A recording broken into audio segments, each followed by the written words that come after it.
Cycle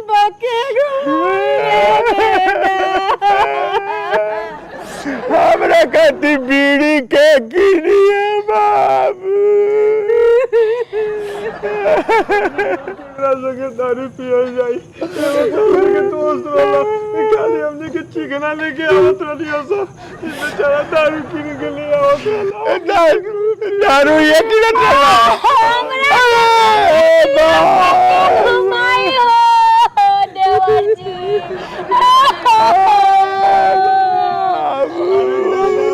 हराम ज्यादा के केलन बाप रे भाई आने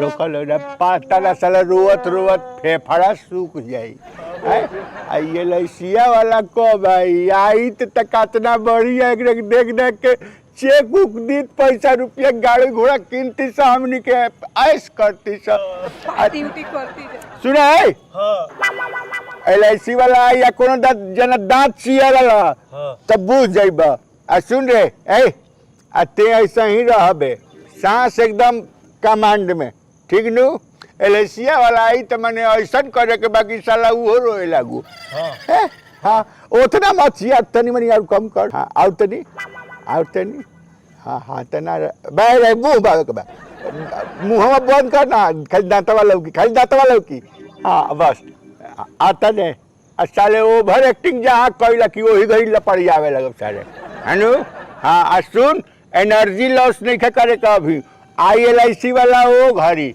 है वो भी आई जी बक रोत रोत मुंह दुखा गई है धुआं मारना की में जाता है यही से दुकानिया की अभी तनी धीर धरा लोग नहीं तो फेफड़ा सूख जाए तक खोई खोई करे लगबू लोग हैं देख ली बाबूजी हाँ। जब LIC वाला आई नु हाँ। तो हमरा आधा पैसा चाहिए आधा कैसे लेबू तू काहे कि सबसे ज्यादा छाती पीट के हम ही रोले बानी हम नहीं करता नहीं क्या हम नहीं रोता नहीं हमने के लीला करे अरे चुप रह सा अब ही LIC वाला आइल ना अब पैसा खातिर झगड़ा करे लगला लोग हैं घर बनल ना लुटेरा आ गइले सा हां डाल बा हैं हमारी पैसा में से अगर केहू लिहल हाँ तो ठीक ना होई हैं पैसा खातिर हाँ अरे हरामजादा हाथ ना बर तोरा के कइले बा दिमाग के लगौले बा हमनिए के नु तबे से मुंह बाइले बानी 5 को माछी घुस गइलो में अच्छा घुस गई तो मुंह उतना मत दांतवा सटौले रह तन कम में बोलत त मुंह पर थाप थूक आवत हमरी हाँ तो ठीक बेटा हम ना बोलब हम ज्यादा ना बोलब धीरे धीरे हाँ रिहर्सल कर सर रोए के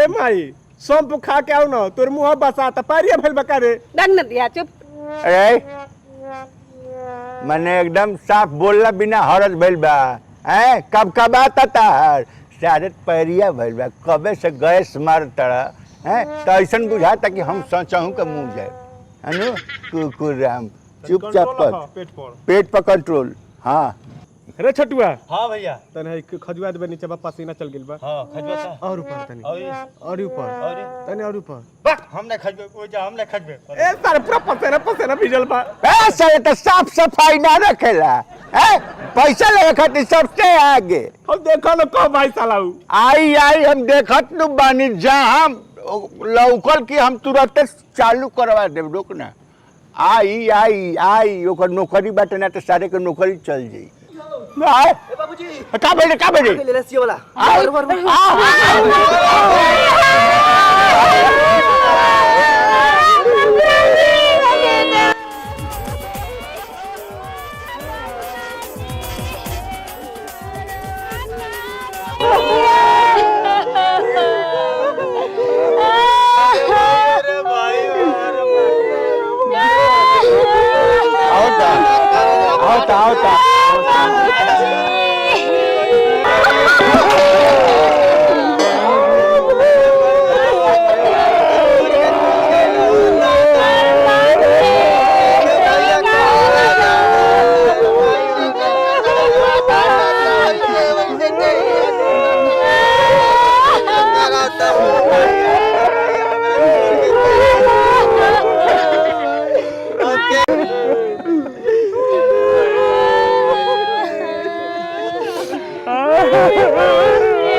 मर जाए मन तारा साथे हो देवर जी। अरे जो भागता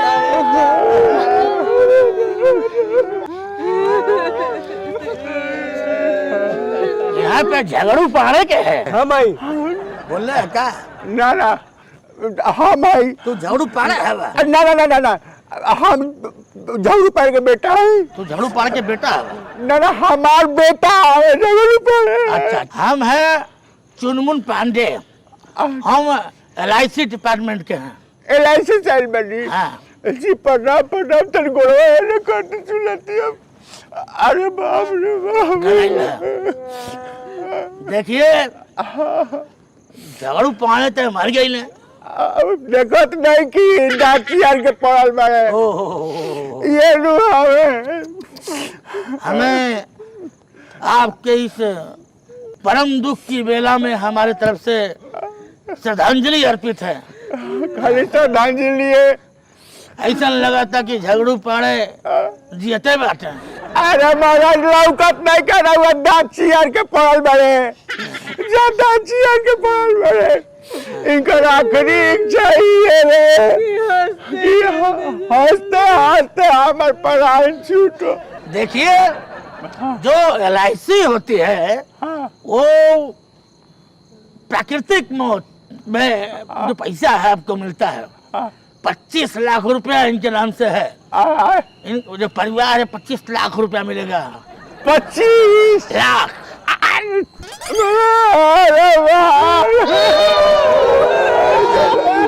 चुप हो जाइए चुप हो जाइए। अरे देखिए देखिए अब जो मर गया वापस तो नहीं आएगा। हम रोका लो ना माते ऑफिस की तरफ से आए हैं तो हमको इंक्वायरी करना है, पूरा लिखा पढ़ी करके ले जाना है तो आप लोग को 25 लाख रुपया मिल जाएगा। हाँ करी तो करी लिखा पढ़ी हम शुरू करें। आप किधर रेट बुझाओ करी पैसा दी। अच्छा ठीक है। देखिए सबसे पहले क्या होता है लाश का एक लुक होता है, एक चेहरा होता है लाश का। आप लोग लाश को लाश की तरह नहीं रखे हैं। हाँ अरे फूल वूल बढ़िया से पहनाए होते तो शादी वाला माला पहना दिए हैं। नाक में रुई कौन डालेगा? रुई डालो तो सांस कैसे लिए? हाँ तो लगना चाहिए लाश है ना। देखिए ये बताइए कि इनकी जो मृत्यु हुई है वो कैसे हुई है? अरे जहर खा के मर गए हैं। ओहो हाँ तब तो पैसा नहीं मिलेगा। अरे साहब ऐसा सुनी ना भाई मेहरानू के काबू जाए तो सुनी ना हाँ, बात। तो बताइए जो इनकी मृत्यु कैसे हुई है? देखी जहर खा ले डाले हाँ तो हम कहानी की सुने ना तू जहर का है कैला तो कहले कि हम तो तू लोग के डरवावे खातिर जहर कह दिया कि तू लोग बियाह हमर नहीं करो करत यही डरे कह दे वालो बियाह तो हम कहानी कि तू तो अब मर गई नू तो कहले कि हम मर गई का तो हम कहनी हाँ बस है सुन के हाथ टेका देखिए जो आप लोग का पहला इंक्वायरी था वो आज में पास हो गए। अच्छा तो उम्मीद है पैसा मिल जाएगा। लेकिन महाराज तू लोग उनके सोचे चाहिए मुर्दाबा तो मुर्दाबा नकिया उकिया में रूट होसे चाहिए नहीं बतावा। मैंने ये कहा था नहीं महाराज जी कि नकिया में रुई ना रही तो आदमी नाम हुई। अरे नहीं तब हर चीज का सिस्टम होता है महाराज। हाँ लगे चाहे मुर्दाबा ना। अब हम दूल्हा लगा था मुर्दाबा। रुका हम व्यवस्था करते हैं। हाँ।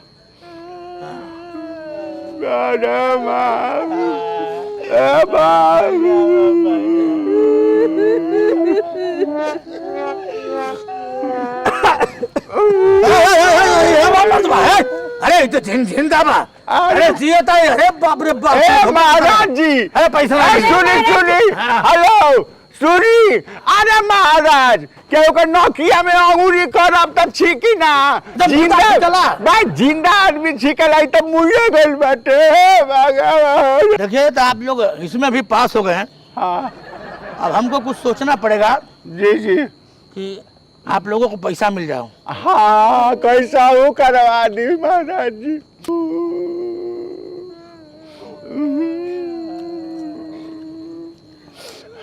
हमें भी दुख है। हाँ देखिए परिवार से बढ़कर पैसा नहीं होता है। हाँ जी जी हाँ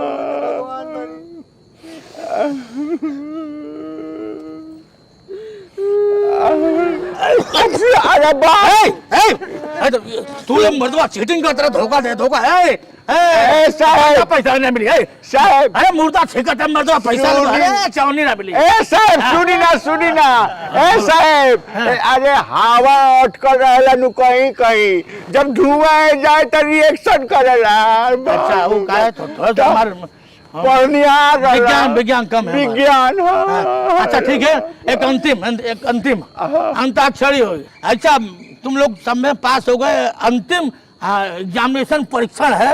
हाँ। हम शब्द बताएंगे तुम लोग को गाना गाना है। केहू के मुंह से निकलेगा नया सिस्टम है देखो सरकारी सिस्टम है। हार गए तो पैसा नहीं मिलेगा। चलिए जब सब भागते ही हो सही अब गाना गाइए बोले र से र से हाँ।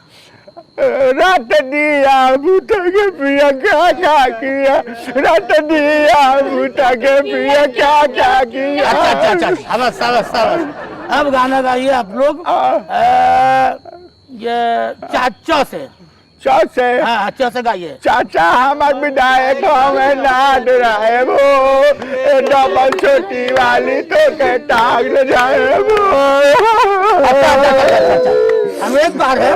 अब तीसरा जो है लाइफ लाइन है ए से गाना गाइए। ए से 25 लाख रुपया मिलेगा। ए से हाँ नहीं तो चौनी नहीं मिलेगा। अच्छा ठीक है चलिए ए गाँव सरे नहीं क्या याद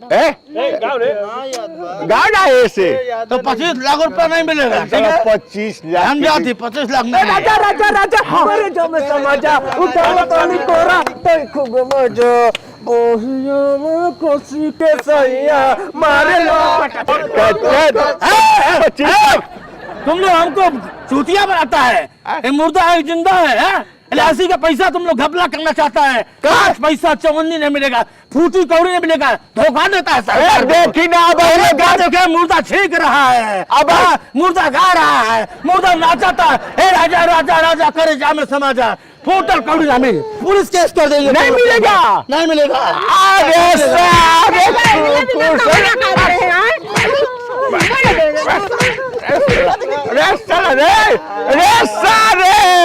अरे साला बतावा साला सब कोई बेकार करे साला के गाना गावे के कोला